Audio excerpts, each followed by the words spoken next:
So week 1 of Packers OTAs is in the books. The Packers practiced this week 3 separate days on Monday, Tuesday, and Thursday. Only one of these days was open to the Packers media, and so that's where we got most of the information this week, which I covered in a recap video earlier this week. They also got to speak with lots of the Packers players in the locker room afterwards. And so from this whole week now being over, I want to give 3 of my biggest takeaways from what occurred.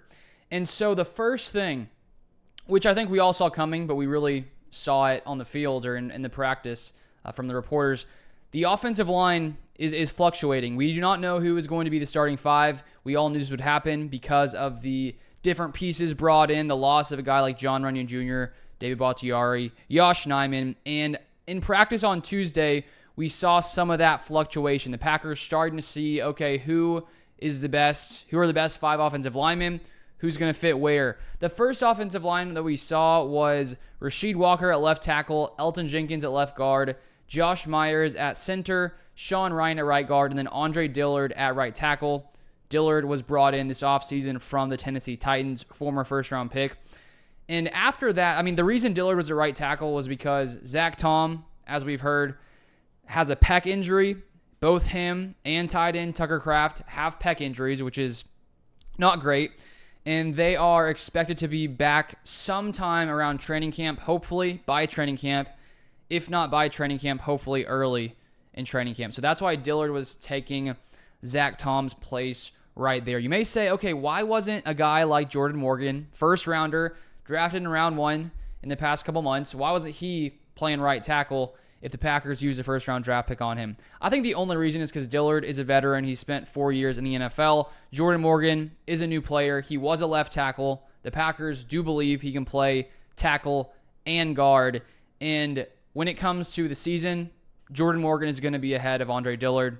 I just think that's probably written in stone already. And Dillard is just getting to start there because he is the veteran player. So after that, the first 5, we did see Jordan Morgan take his first snaps. This is from reports from camp, which I covered, or which I shared all the different tweets on, I guess that was Tuesday. Then after that, Jordan Morgan went in at right tackle. So we saw him playing at right tackle first, not left tackle where he did play in college. So the Packers giving him some time there. And then after that, we saw Elton Jenkins even get some snaps at center, which is interesting because it seemed like he maybe was the one guy that would stay in his spot at left guard, but they were trying him out at center. And then in that scenario, Jordan Morgan played at left tackle. So we saw some different things. The Packers coaching staff was already starting to see Jordan Morgan at right tackle, Jordan Morgan at left tackle. And with it being OTAs, sure, we can get some idea of what's going on here, but until training camp, it's like that's where we're going to really start to see these competitions really start to get going and see who's going to, take that step and, where everyone's going to settle. And I think in OTAs, it's just sort of testing things out, trying to see, what's possible. The next thing is the Packers are already dealing with some injuries. We saw Josh Jacobs not practicing because of a hamstring injury. Matt LaFleur said it's not serious and he should be back soon.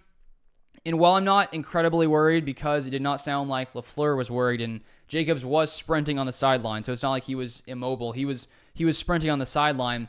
But anytime I hear about any kind of injury, hamstring injuries especially, it's not a good sign that a player has a hamstring injury. Oftentimes, or lots of times, players, go forward, it heals, they're fine.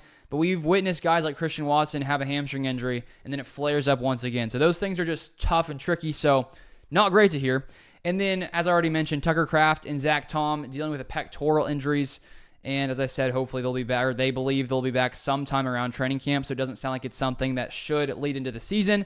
But injuries, as we've witnessed over the years, especially with a guy like David Bakhtiari, who was dealing with a more serious injury in his ACL injury, things can change. So hopefully those guys will be fine. And if not, luckily the Packers do have a ton of depth at offensive line and at tight end with Luke Musgrave, who was very good in his first season. And then Christian Watson and Eric Stokes, 2 players who experienced lots of injuries the past couple of seasons. They were both sent to UW-Madison this offseason to try to figure out, what was going on with their injuries. And with Christian Watson, I broke down an entire video going over what he thought was the likely reason from going to UW-Madison, doing some training.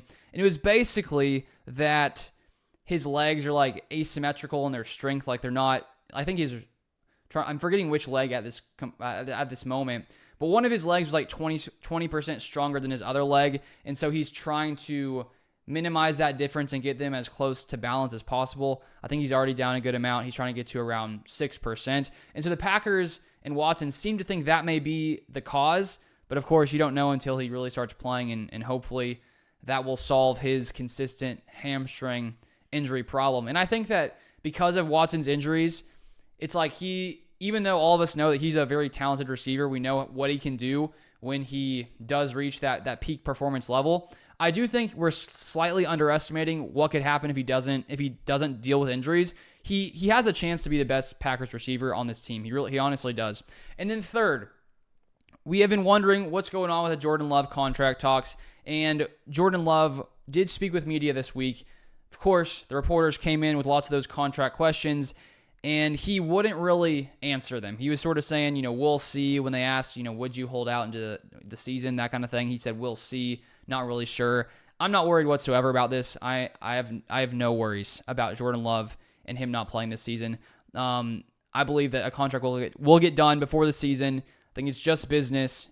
Doesn't seem like there's any kind of awkwardness or weirdness between Jordan Love and the Packers front office. I just think that his side, the Packers side, they're just negotiating, trying to figure out what makes the most sense. For Jordan Love, the longer he waits, it's likely the more money he makes because of these other quarterback contracts coming up, potentially like Tua, like Trevor Lawrence, maybe Dak Prescott, a few of these other guys. And so I have absolutely zero worries about Jordan Love, playing football for the Packers this season. I believe a deal will get done, and he'll become one of the highest paid quarterbacks in the NFL, which he 100% deserves. So those are my three biggest takeaways from this week. If you want more Packers news, feel free to subscribe down below, and I'll see you guys next time.